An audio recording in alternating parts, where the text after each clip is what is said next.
And I think I'm doing okay. How do I know that I'm doing okay? That's the question. The people around me need to tell me that I'm doing okay. Oh. Typically, I don't know if I'm doing okay. I might be fooling myself. It's true. Typically, I've been known to fool myself. You don't want to play the fool. I had one goal this year. Like, okay, I have a bunch of goals in the name of God. And one of them is just get better in shape. And I figured if I could lose 3 pounds a month, that doesn't even sound hard. But I think it's harder than it. I think it's harder than I think it is. Hey, we got FUNDAY Monday. We're going to do a little draw. What? I got a new swag. Hey, look at you won a prize. I got a new sweater. You got the crew neck. Hope is famous. You bought me a in present. Maroon. Very nice. I wasn't very even nice, Mrs. Ruby. certain that we had crew necks. Oh yeah, we got stuff. All right. So for somebody else to win a sweater, we will pick. Wait, are you giving away a sweater? I thought you were giving away a T-shirt. Okay, a T-shirt or a tank. What if we give away Or a sweater? hat. What if we give away a sweater? A crew neck sweater, just like yours, or anyone that they pick. You could. Well, maybe if they wanted, they could ask for a 50% off. Because it's winter. No, I just want to buy them one. Okay, today is FUNDAY Monday draw for anybody that's engaged in any of our posts, and today, because of the generosity of Vicky, it's going to be a crew neck sweater. Crew neck sweater.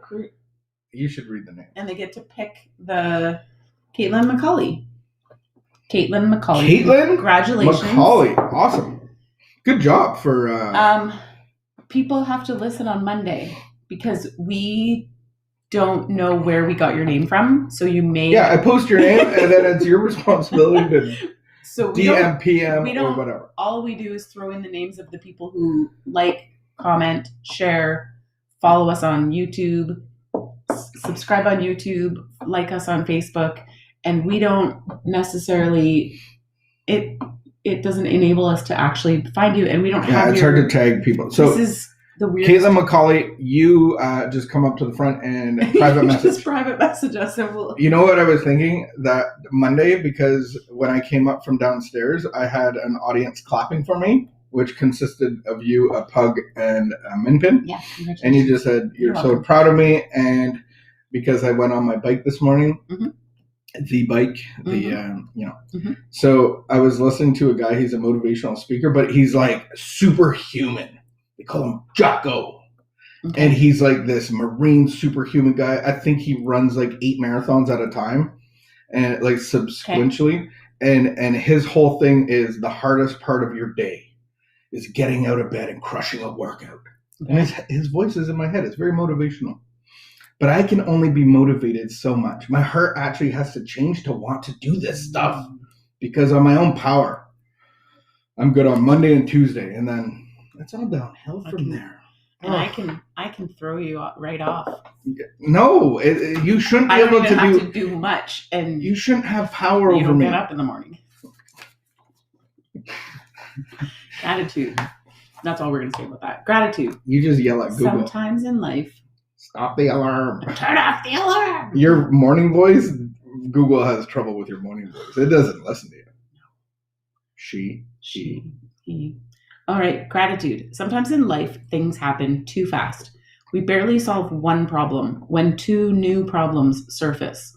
We're feeling great in the morning, but we're submerged in misery by nightfall. Every day we face interruptions, delays, changes, and challenges. We face personality conflicts and disappointments. Often when we're feeling overwhelmed, we can't see the lessons in these experiences. One simple concept can get us through the most stressful of times, and it's called gratitude. We learn to say thank you for these problems and feelings. Thank you for the way things are. I don't like this experience, but thank you anyway. Force gratitude until it becomes habitual. Gratitude helps us stop trying to control outcomes. It is the key that unlocks positive energy in our life. It is the alchemy that turns problems into blessings and the unexpected into gifts. Today I will be grateful.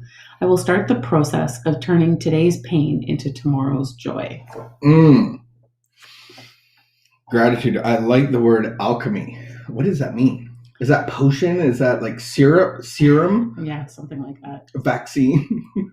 I The vaccines. I think being practicing gratitude is a really important shift. And I think there's something like really amazing about voicing it out loud or like putting it on paper.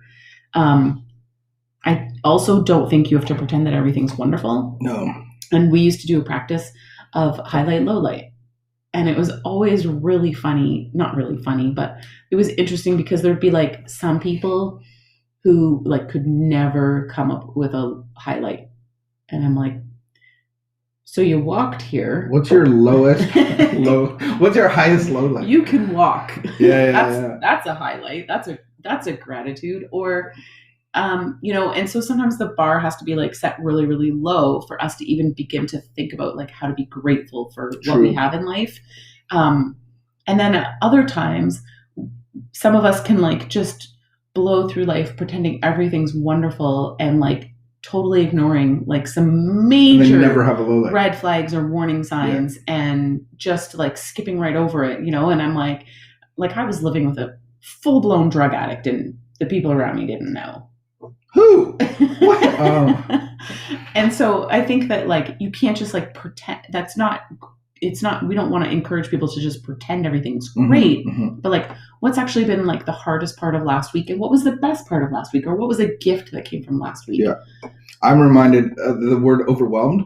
And so if I'm overwhelmed emotionally, then I really have trouble seeing what the rain's going to do to the grass. I have trouble seeing the positive, and there's always a positive. There's always a lesson if I'm open to it. I'm remembering, like, because I worked in a rehab center for 8 years, I see a lot of negativity and not much gratitude. So we would practice this. And I remember one guy getting out of jail. It was snowing, like big snowflakes, like those monster snowflakes that it doesn't matter what you wear, you're going to be wet. And so it was a 3:00 walk, and he was so excited to go on the 3:00 walk, and he was like high-fiving me. And then they go on the 3:00 walk. I stayed back to do some work, and he comes back. He's soaking wet. His jacket, like everything is wet. He's wet down to the underwear, and he's like taking off his shirt, put it in the dryer. He's like, "This is the best place ever." And like 2 weeks later, he's like, "I hate this. The walk is stupid. Why would you make me go out there in -5? Like this is a dumb. How quickly we flip and flop. Yeah. My friends, Josh and Joanne, they have little children, and every time we sit down to eat, they say, "What are you grateful for?" Sometimes I'm like, "Can we just eat?" Because the little kids take they take time. I just want to get going, and it's really helped me to practice. What am I actually grateful for? What are the couple things that I can be grateful for instead of the 20 things that are going my way? What are you grateful for from last week? Anything in particular you're thinking of? No, I'm asking you. I was really grateful for eating at home a lot. Like we cooked. We all did cooking in the kitchen together. I was really grateful for that. I thought that was nice. Yeah. I'm grateful for lots of quieter, like headspace. Quieter. Yeah, like I have a lot more alone time.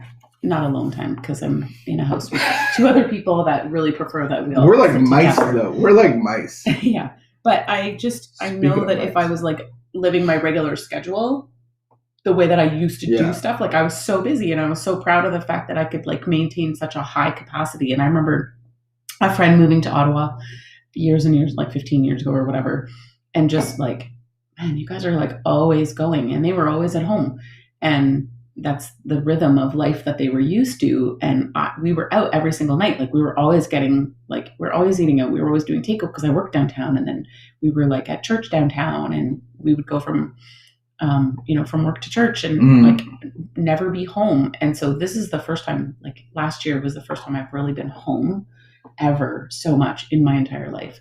And I'm really, really appreciating it. I really am. Like, yeah.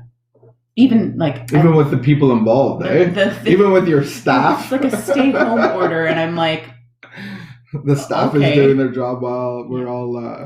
And people are cooking and cleaning for me. Oh my goodness!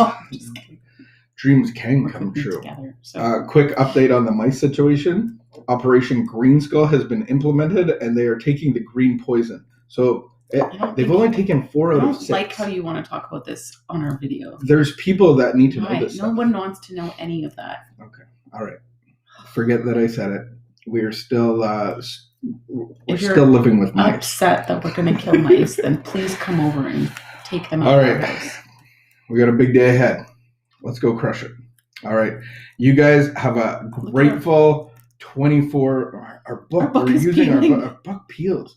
Have a grateful 24. I know that when you implement gratitude, your mind starts to change. I remember a guy did an exercise and he goes, yellow. What was the hardest part of last week? Well, he just said yellow. And then he's like, I bet you thought of yellow or something that's yellow. And I'm like, yeah, because you said yellow. But imagine doing that with gratitude. You're like, I'm grateful for blah, blah, blah. What was the hardest part about last week? Yeah.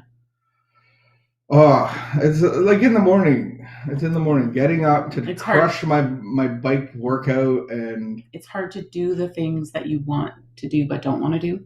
Yeah. I need a heart change. I'm like, yeah. Yeah. And you? And toi? What was my hardest part of last week? Eating the food that your staff cooked. No. Good. I think that with fish night, my anxiety creeps up and torments me sometimes, and so I'm still like giving it to God and asking God to take it, and giving it to God and like sitting in it, and then just like, yeah. But I think that it's tough, to when I start to spin on the hamster wheel of like what could go wrong, or like the things that I need to do that I don't feel qualified or like to do that have to get done, and like getting out of bed. I spin on the hamster wheel in my head. All right. What are you grateful for? Put it in the comments below. And you too could be drawed for a prize next week. And it probably won't be a crew neck, but this week is a crew neck. This week is a crew neck, and it's Caitlin McCauley. All right. Have a great 24. And